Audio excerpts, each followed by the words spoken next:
On this week's show, how to create an irresistible offer as a deal sourcer. In the news, how is the coronavirus affecting the property markets? And we're going to be answering all your property related questions.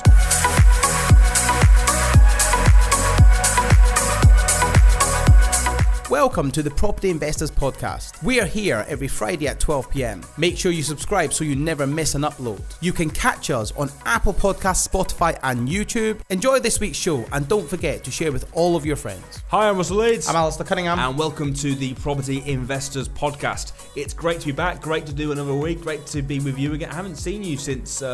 Yesterday and all this morning, and maybe we should. We've seen a lot of each other the last 2 days. We have. Bizarre. I've been in the office for 2 days solid, which I'm not normally in the office. It's crazy to have him here. He actually literally walked in, not quite at 9 o'clock, but yesterday I was in before you, mate.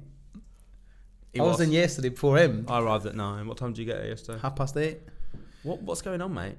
Just wanted to be in the office, to be around staff, to just show them that we're show them that I'm there. Just be around staff, help them out. That's all. Did they appreciate it? Probably not. Did they love having you there? Probably not. So what have you been up to personally? Anything interesting? Personally, I've been really busy, mate. I've been really busy, like with events. We've got a lot of events going on. Yeah. I've got some deals going through at the minute, which I'm working on, which are they're getting a bit frustrating. I've got a deal in Bedford that I'm working on. It's going to be a 6-bed HMO. It's getting I'm getting very frustrated with this. Just getting everything to tie up at the right time. Do you know what I mean? Solicitors, all sorts. But yeah, that's pretty much it, really.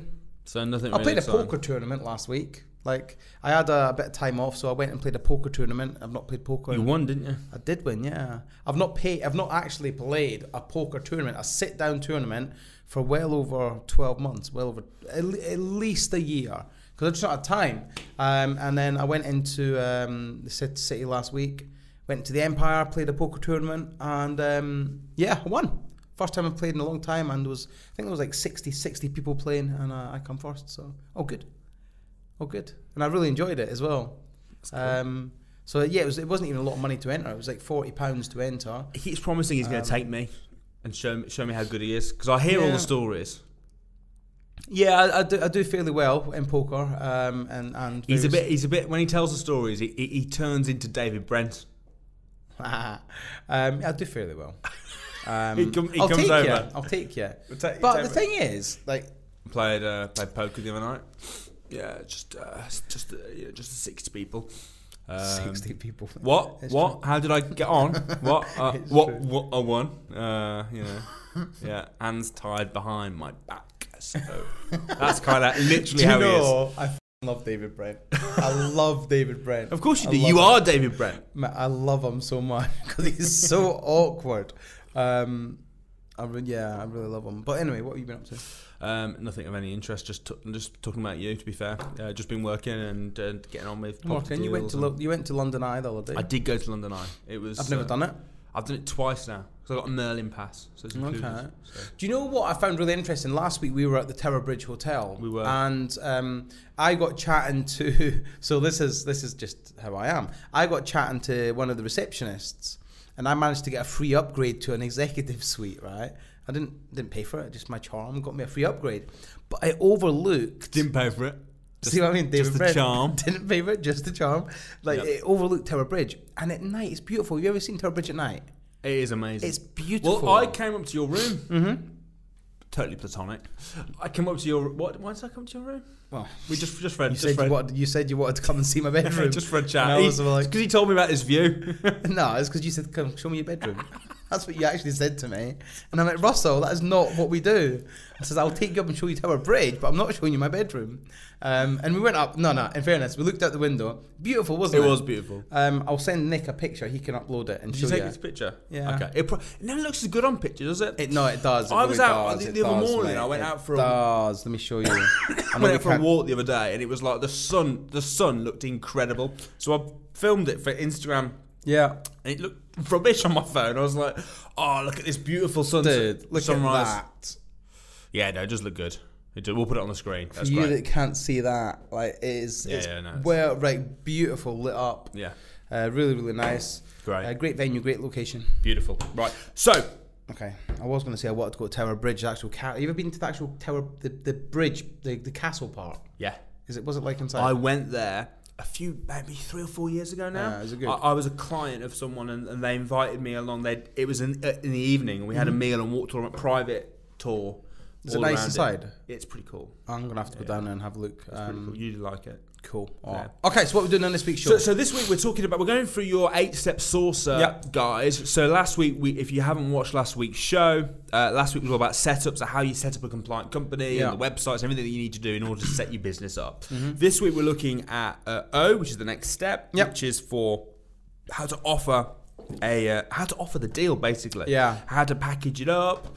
So let's kind of go through the steps of that. So let's say we've got a company, we're all set up, we're all golden, we're good to go, we're really excited because we've just found our first deal and we think, great, I want to offer this now to my investor list. Yeah. What are the ways that we go around doing that? I'll tell you how I do it. In Better Sourced, we offer our deals twice a week to our investors. So if you're on what's called our VIP list is a list. It's a smaller list. And basically, we send them the offers on Monday at 2 p.m.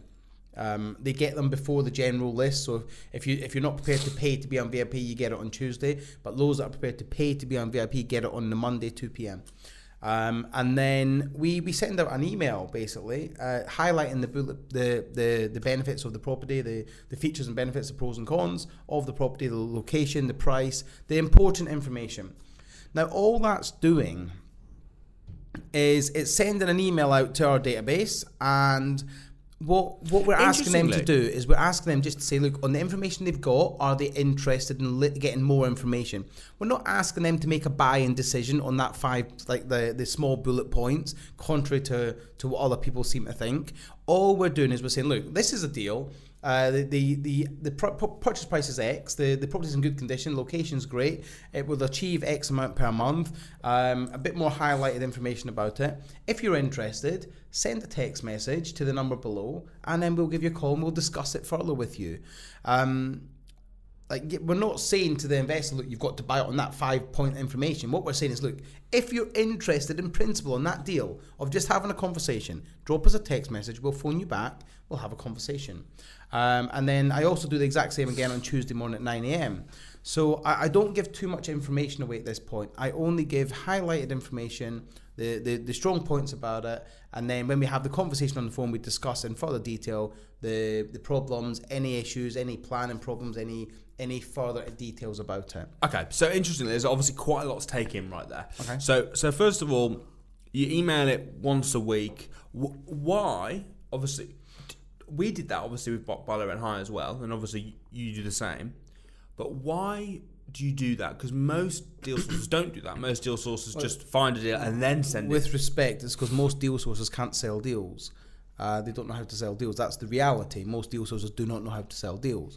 What they do is they constantly spam people's inboxes with email offers, or they advertise them on social media. All you got to do is look on Facebook. Every single day there's people trying to sell 4 or 5 bedroom HMOs, or buy refurbished opportunities, or buy to let opportunities, whatever. You'll never see me advertise a deal on social media.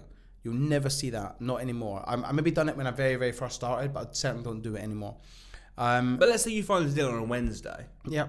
Why do you wait till Monday to send it out? I do that on purpose. I do that because I want my investors to be sat by the emails waiting at 2 o'clock on a Monday and 9 a.m. on a Tuesday for my email to land. So I want my investors to get into the habit of knowing when my emails will land. And I structure my week and I structure my business around them emails. So I don't go and view properties on a Monday or a Tuesday. I go and view them Thursday, Friday, Saturday. So that they're ready to go out on Monday or Tuesday email.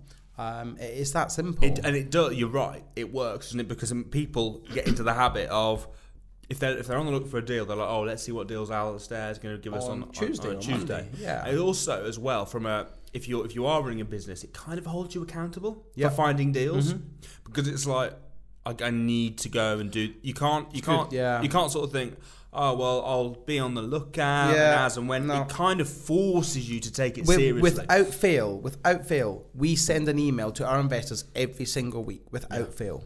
Even if we've got no deals secured, we'll still send an email offering value, but we rarely have no deals secured. So we still send an email saying, look, we haven't got any deals secured at the minute, but here's a video on how we look at properties or how we assess the properties.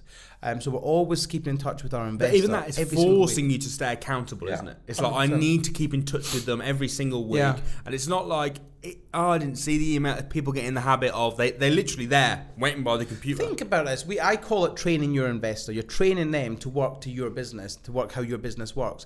And if you think about it, most people that like, I don't watch TV. I'm not a TV fan, but like when Love Island comes on 9 p.m. on a Tuesday, everyone's sat there waiting for it to come on.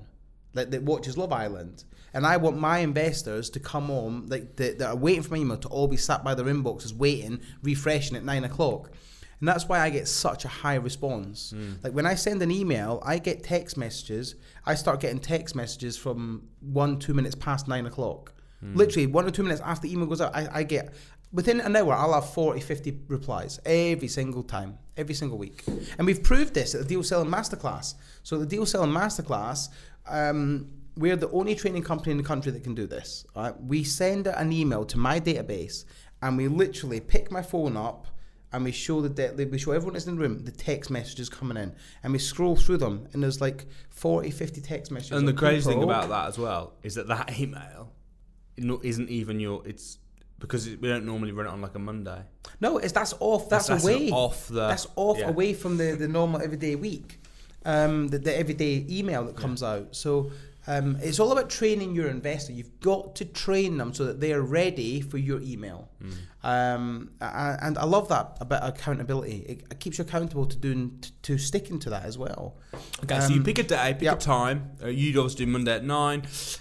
What you said you put very limited information in there. Yeah. What information? I mean, I suppose the easy way is to sign up to you. How do they so they can see the emails? Yeah, we'll put a link on the website. It's just www.bettersourced.ltd.co.uk.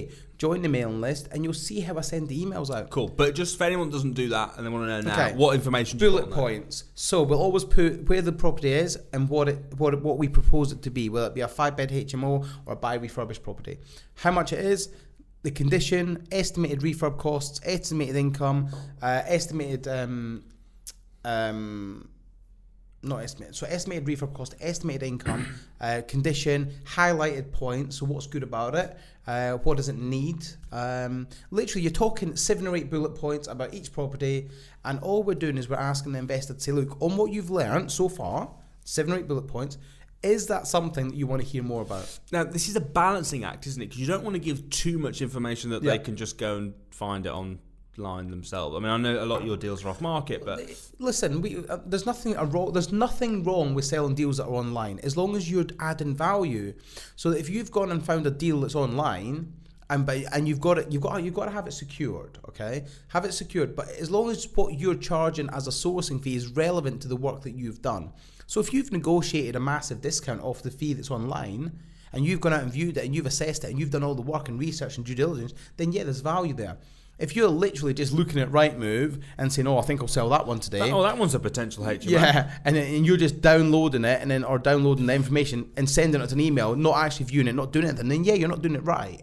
But that's not what we teach. No, because what you do is you find all the leads. You then go and view all those leads. You fill out an extensive pack working out the return on investment, how much it will cost. You get all the quotes done, all the background work that they'd have to do. And the thing is that a busy investor or an investor that understands what to do, but probably couldn't go and do it themselves, so they can assess your work. How much time do you think you've saved them? Loads. Do you know the only people that ever moan about sourcing fees? Do you know who they are? No. Can you guess? Broke people. Broke people. It's the only people. Honestly, I deal with thousands of investors. The only people you ever see bitching and moaning about sourcing fees are either there are people that are online in a normal 9-to-5 job that are completely probably potless. They can't afford to buy the deals, and they're trying to do everything on with no money. That's the reality. I see this from my investors every single week. But the thing is, I deal with some wealthy people, some people that are high end up in businesses, that are corporate jobs, 6-figure salaries, that have got busy lives. If I said to them, look, there's a deal, I've done the due diligence, I've done everything for you, it's $2.5 grand sourcing fee. They're like, yeah, no problem, where'd I pay? The only people that ever try and haggle with me are generally people that are broke, and generally people that have no idea what we do, or have no idea on the length of time that is involved in finding deals. And you get all these losers on Facebook that go around saying, "Oh, I can't believe you're paying a sourcer for this. Your best sourcer is an estate agent." Fine, go to an estate agent. Don't come to a sourcer. But you'll look at lots of houses to get one. Whereas a lot of the houses we look at, we probably look at 10, 15 houses to get one house. We do 10, 15 viewings. We do 10, 15 researches. Do you know what I mean? It's good. It's good such a backwards way to think. It's good that's for how people you think. Who want it. Yes. Who don't want to go and do the 10, 15 viewings. If you're broke and you would rather go and view 10, 15, if you've got time, do do that. It's like these people that say you don't need to go to the gym. There's a park outside because they don't want to pay £20 for a frigging gym membership. Fine, don't go and run in the park. Yeah. And I can't be doing with these people. I've got no time for them. I've got no time for them. Listen, in my business, I only work with people that can afford my service. If you can't afford my service, go elsewhere. It's that simple. It's that simple. I don't need to be dealing with every investor in the world, because do you know what? And I get this question a lot. When I send an email out, I will typically get anywhere from 20 to 50 text message responses, depending on the type of deal it is. And then I'll speak to the investor on the phone and I'll tell them all about the deal. And then I'll say, look, how do you want to proceed? And they say, yeah, no problem. Let me go and think about it. And let me go and speak to my wife, speak to whatever, speak to my dog, speak to my cat, whatever. They go away and they say, I'll come back to you in a couple of days. And I'm like, well, that's great. The deal won't be here in a couple of days. And they say, well, can you hold it for me? And my answer to that all the time is, no, I can't hold it for you. Because I know as soon as I put the phone down from you, I've got another investor that I'm going to phone who's a serious investor that's got money to invest. And I know they'll make a decision like that. I know they will get all the facts and figures that we've done. They will take them. They will then make a buying decision on that. And then they will use their 14 days money back guarantee to go out and view it, assess it, do their own due diligence. But they don't need to have all their ducks in the place to make a decision. So why do I need to deal with these people that procrastinate all the time? I don't. Because when I've got, and I'm not talking just 10, I've got thousands of investors that will make a decision like that. Yeah. And then they'll utilise the fact that we give a 14-day, no quibble, money-back guarantee. Well, to be fair, if you're in the market to buy and you've got a 14-day cooling off period, it's not much of a risk, is it? There's no risk. You don't need to think about it. What you need to do is do it, and then you've got 2 weeks to think about it. Of course. You need to make a decision. You need to say, yeah, look, I'm in. Fine. And I'm like, great, no problem. There's your terms and conditions. The terms and conditions clearly state that you have 14 days to go out, do your assessment. And if you're not happy for any reason, we'll give you a refund. And we do on a regular basis. Yeah. We don't quibble with this sort of stuff. And because what we're offering is good. And yes, now and again there's a mistake. Now and again things go wrong. But it's not about making mistakes, it's how you handle them. It's about how you clear them up. And so we've made mistakes in our business. But I tell you now, Better Source has got no unhappy customers. You'll struggle to find one. Because if you make a mistake, you put it right. Because if we do make a mistake, we make it right. If we're wrong. And it's like listen, if you offer your product properly and you're offering a great product and you handle the business properly, you'll have nothing to worry about. The problem I see is all these amateur sourcers, they don't secure the deals. A lot of the sourcers are selling the same deals, and all they do is they just try and they try and get them around all their mailing lists. They then start promoting the heck out of them on Facebook, trying to sort of spam all the groups, and they're jumping on all the groups. They're just jumping on all the groups, advertising deals. We do this every single day on the Property Investors with Simon Leeds Facebook group. We constantly delete multiple people every single day trying to sell deals. We just delete them because people don't want to be spammed. Spam. It is spam. Use social media. Like when it comes to offering, like use social media, fine, but use it for the purpose of social media to direct people to your business, not to a deal. So if you ever see me advertising on social media, I do. And I talk on social media, but I add value, and I always direct them to my website to join my list. Not to buy a deal off me. It's far more valuable. Yeah, no, it makes sense. Okay, so going through the offer stages, and so you found the deal, you secure the deal, you set up a day that you're going to send it out every week. You drop them an email with 5 or 6 key points. Picture of the house? Nope. No, just 5 or 6 key points. 5 or 6 key points. ROI, that sort of thing. No, don't put ROI in it because you can't, because your insurance, you're not insured to tell people the ROI because we're not regulated by the FCA, so you're not allowed to. Okay. So new rules come out last year, so you're not actually allowed to display the ROI. Could when I was doing advertising. Yeah, you could when you were doing it. Yeah. You're not allowed to, so we don't display the ROI. That's crazy. Is what it is. Can you not even say on our calculations if we bought the property, the ROI would be X? No, you're not allowed to do it in any sort of advertising. However, what we can do is after they purchase the deal, we've got due diligence packs for every single property we sell. So we can send them for illustration purposes only our ROI calculations. That's on the figures that we've worked out. Crazy. Okay, so you put those figures on anyway.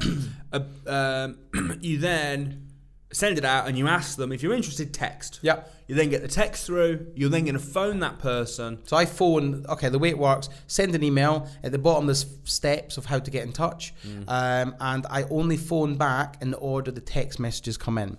So if I get 40 text messages, I'll literally go to the very first one, ring them. If they answer, great. If they don't, I ring to the next person. Same thing. If they answer, great. If not, go to the next. And I just keep speaking to investors until one of them says, yeah, I'm interested. You're very not salesy at this point, are you? No, I don't need to be. I don't need to be a high-pressure salesperson. That's not me. This is me. This is the deal. This is where it is. This is how it stacks up. How do you want to proceed? Do you want to do it or not? Do you want to do it or not? If you don't want to do it, thank you, no problem. Go and speak to whoever you got to speak to. But just so you know, I'm going to be speaking to another investor as soon as we put the phone down. Do you send out all the detailed information at that point, or only after they pay? Listen, if they want to buy a deal from us, they have to sign our terms and conditions, they have to pay the fee, and then we'll have the full disclosure. And we go through the NDA stuff in there as well? Yeah, the NDA. We'll go through the identification verifications. So we use a company to do that for us. So they do all the money laundering checks, all that sort of stuff. We get their bank statements, we do all that sort of stuff, but it's all done by a third-party company. And then we give them full disclosure of the property, and we introduce them to either the vendor or the agent who's handling the sale. Great. And if they want to pull out within 14 days, that's fine. They can pull out within 14 days. I'm never ever going to say you can't pull out. But if they do, you've got a list of other people that are interested that you can then call and say, hey, they pulled out because of X, they couldn't get a mortgage or whatever. Yeah. I'll tell you now, the biggest reason, you're right, the biggest reason why people pull out is because their expectations. Okay, so for instance, I've just had somebody pull out of a deal yesterday. We refunded them yesterday. Now this deal was a buy, refurbish, refinance deal, and it was in North Wales. Buy, refurbish, refinance deal, great deal, right? So we found the deal, we secured it, we got it below market value. We've had our builder go and price up all the work. We've got a written quote for all this sort of stuff. And if they just done it the way we recommended, using bridging, which we put them in touch with our bridger, bridging finance to buy it, pay for the development, they would pull most of their money out. They would leave £4,000 or £5,000 in the deal, but it would rent out for like £800-900 a month. It's a great little deal, but they've gone out and they don't believe that they're going to get the work done by the builder for that sort of money. They think it's going to cost a lot more money. My argument is, listen, we've used this builder now for over 36 refurbs. He's never come in more than he said. Not once has he ever come in at higher than what he said. How much do they have to put in the first place? Okay, so how much I don't know the exact, about 40 grand. Okay, and then they would get most of that back. Did they pull out right at the end of the 2 weeks? No, they pulled out. They went out to view it within 3 days, and they said, "Oh, we think it needs too much work." And it's so. In fairness, their argument was it's too big for their first project. And I said, "That's fine, understandable. But that's why we're here, because we can help them. We can hold their hand. We can put them in touch with the bridger. We can put them in touch with the builder. No problem. Everything's good." But they got a little bit cold feet. Fine, but it's because they are not used to. I'll tell you the real reason why they pulled out, because they went to see it and they got emotional about it. And they didn't start crying, but they got their feelings come into it. Yeah. Okay, so they didn't look at it from a factual point of view. Factual is, okay, fine. The property's full of shit at the minute. It's full of rubbish. And they just thought, oh my God. And they went out and they're like, oh, this is far too much work. The reality is, it would cost £400 to empty the property, get all the rubbish out, get all the old furniture out, get all the carpets up, and then you've got basically bricks and mortar and a shell. Once you get the property back to a shell, it's so much easier to look at and assess. And they just got a little, their feelings came in, it's husband and wife. So it's like, great, no problem, it's not for you. So give them a refund. Have you resold it? Yeah, we've just sold it on to another investor. Give them a refund, and then we'll just move it on to another investor. But we don't quibble with people on refunds. If someone does, let's say next week they message it. No, won't do it. We won't sell it to them until we will let them go and view it. So what we'll do with that is we'll say, okay, fine. It would be annoying, wouldn't it? It would be really annoying. So I'm not here to be played the games with. So I would. Is it 1 strike and you're out? 2 strikes and you're out? If you withdraw from a deal, how that would work, okay? So what we've done with this couple, okay, is they've withdrawn and we've said, look, that's fine, but if you want us to find you a deal, you have to go into what's called a sourcing agreement. So we charge them £1,000 plus VAT. They go into a sourcing agreement. We'll find them a deal that suits their needs and suits what they're looking for. And then when they go out and view it, we'll let them view it for that £1,000. They then make a decision about it. So we'll present it to them before it goes out to the list. Do you know what I mean? So they'll pay £1,000 for a sourcing agreement. We'll find them deals. We'll show them the deals before it goes out to the list. They'll go out and view it and make a buying decision. If they don't buy it, we'll send it to the list. So that way you're not sending it out to your list, losing it again, losing a week. Yeah, at the end of the day, that's how I do my business. And if you don't want to, awkward to work with in that situation, it's just like, just get it. Just bin them off. Thank you. We're not going to make a judgment call. Make a judgment call. But I've had it before where people would buy deals and then constantly pull out, and I'm like, it's not happening. So I just wouldn't sell them deals. I just take them off the list. You need to understand, and people need to understand this. I have the pick and choose of investors. I really do. Because I have so many that are on my list, and I get messages every single day. Alasdair, I'm ready to buy. But even if you don't have loads of people on your list, I think you need to act, not like saying, don't say to people, I've got loads of people on my list, but don't let anyone dick you around. Never. Even if you've got 10 investors on your list, don't be so desperate for the sale. Act as though I agree with you. You've got 10,000 people on your list. Remember that, and I tell everyone that comes to Deal Selling Masterclass, right? Everyone. A lot of them are going to go off and start good sourcing businesses. Okay, I think it's a fantastic business if you do it right. Okay, and I tell them all from the offset, this is your business. You're in charge, not the investor. Okay, so if they don't like how you do business, thank you very much. We're not going to do business. Have a nice week. That's all I say. So I don't let anybody mess me around. Anyone that comes to me and wants to cause me problems, wants to cause me hassle, is just too much to deal with. Thank you very much. Have a nice life. We're not going to do business. Because I'm not in a position where I'm that desperate for every single investor to come on board. I'm really not. No, that makes sense. And I've been like this since the day one. It's not like I've just got like this because I've got investors. I have been like this since day one. Yeah. And I've been like it in every business I've been in. I do not let customers dick me around. I learned from a very, very early business failure that as soon as my very first business that went under, I learned from then that the customer does not control me. The customer, the old saying the customer's always right is wrong. It's bullshit. The customer's not always right. Okay? The customer's a good priority, a very high priority, but at the end of the day, it's my business. My terms, my business, this is how I'm going to do work. This is how it works. If they don't like and then it, but you say that, but I've never met anyone that's more reasonable to customers than you. You're very, very, very reasonable. You're very happy to give out refunds, even if there's no reason. It's just like 14 days. You think about it. So I'm hard but fair, but I expect to be treated fairly. You won't get messed around. Well, you will, but just once. Oh yeah. You'll let mess you around, but then you don't want to do business with them after that. I just won't do it. Yeah, I won't do it. That's fair. I won't do it. So I think how you offer your deals is super, super important. And it's how you set the precedence from the beginning, not the end. The problem is most people that get involved in this business are so desperate to sell their first deal, they're so desperate to find investors and do business, that they forget about the rules that they have in place. Yeah, that makes sense. I think set your rules to begin with, stick to them, and your business will grow naturally if you're a good person and you're running it ethically. So I run Better Source very well. It's a very good business. It runs very ethically. We don't mess anybody around. But we have terms and conditions in place. Yeah, that makes sense. Makes sense. Now, if you'd like to spend 3 days working with Alasdair, training you on how to become a deal sourcer and taking you through absolutely everything, giving you all the context, everything you need to know, we're going to put a little form underneath. Just fill that in if you're interested, and someone will be in touch. Right, it's now time for this.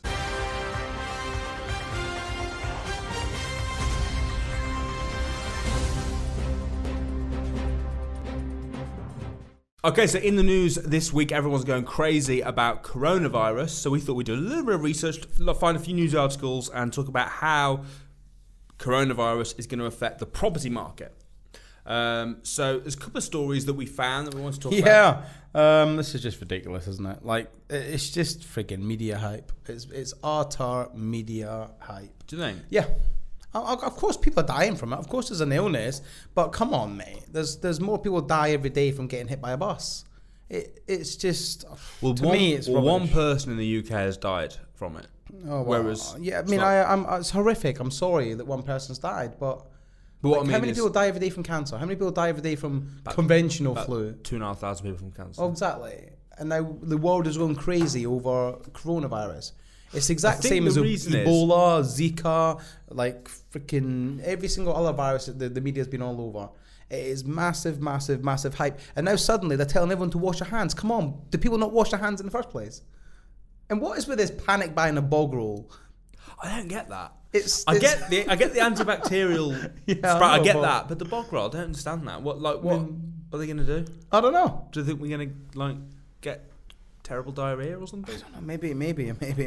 Why is it bog roll, Nick? I couldn't tell you. Don't know. But I found this article the other day, which I thought was just maybe wanted to give up on humanity. But okay, so it was on a website I saw the other day, and it's basically there's a.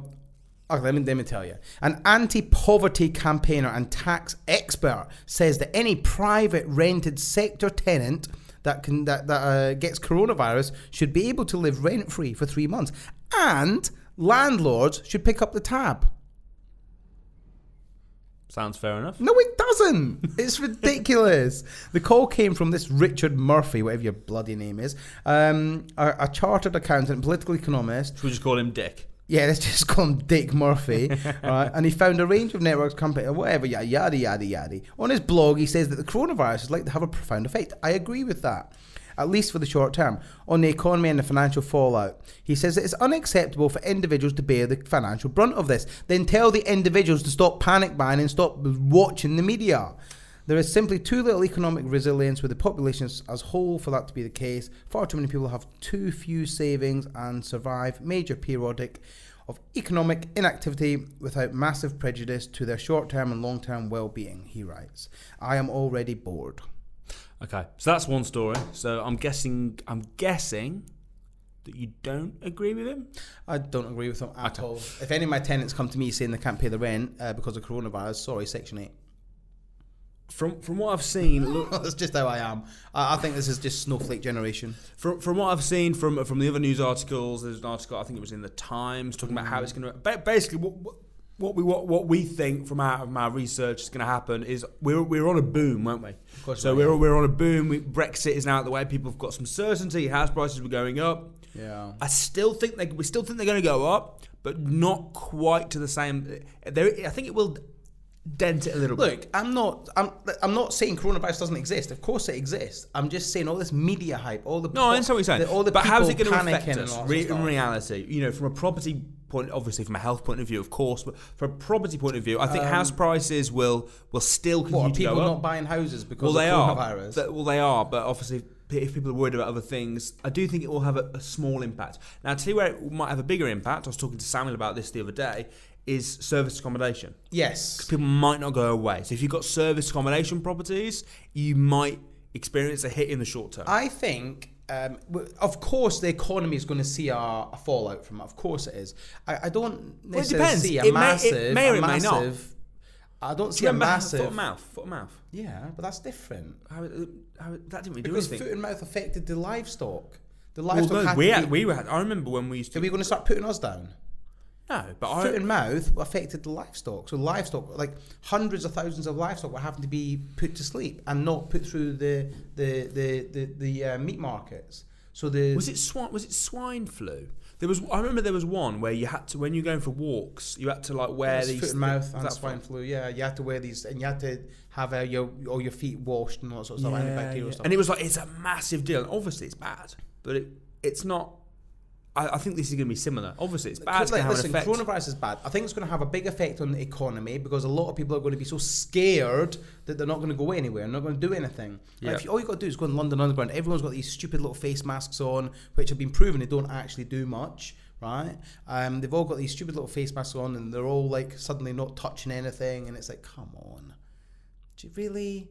and I know events are like certain events are not filling up, and like for instance the Formula One at the Bahrain in the Middle East it's the second round of this year's Formula One calendar. They are now a spectatorless event. They've cancelled all tickets, so that's like 120,000 tickets that they were selling. They're now having to refund and not sell because they're scared of coronavirus. So financial impact on that is going to be humongous. And like obviously they've got travel bans to Italy and all that sort of stuff. So of course there's economic fallout from this, but I do think a lot of it is like a lot of it's media hype. I genuinely believe that because I just don't think it's as big and as dramatic as everyone. The other thing to bear in mind as well is that although it's obviously bad, it's the only people that are dying from it are people that are elderly and big underlying health problems. Yeah. So we don't want anyone to die from it. Of course we don't, and it's horrific. But it's not much more deadly than normal flu. Yeah. And there's a lot less people that have got it in the UK than normal flu, and we don't really worry about that, do we? However, one of our members of staff is currently in Italy on holiday. I know. He ain't coming back, is he? I was like, what is he doing? He's gone to Milan. He's not coming back. That's the red hot spot, isn't it? Yeah, he's stuck. He won't be able to fly back. So it's like the event industry, you know. Obviously, we run events. We get a large amount of people in the room every single week, and when they're coming in, we normally high five. But now they're coming in and they're touching elbows because obviously coronavirus is going to have an effect on all these people coming to events and be scared off. So I don't know. How do we deal with that? Well, that's a very good question actually, because if coronavirus takes off, we'll suddenly have all these events and like pretty much no one showing up. Yeah. So it's like, how do we deal with that? Yeah. I mean, maybe we could ring Paul Smith, see how he deals with it now. Yeah, maybe. I know. Or we could just clickbait somebody that's more popular and get more people in the room and just try and get their audience. Maybe we could do that. Genius. Let's just do that. Or we could fist bump instead of high fiving. Yeah, let's do that. Let's just fist bump. Okay, now time for the questions.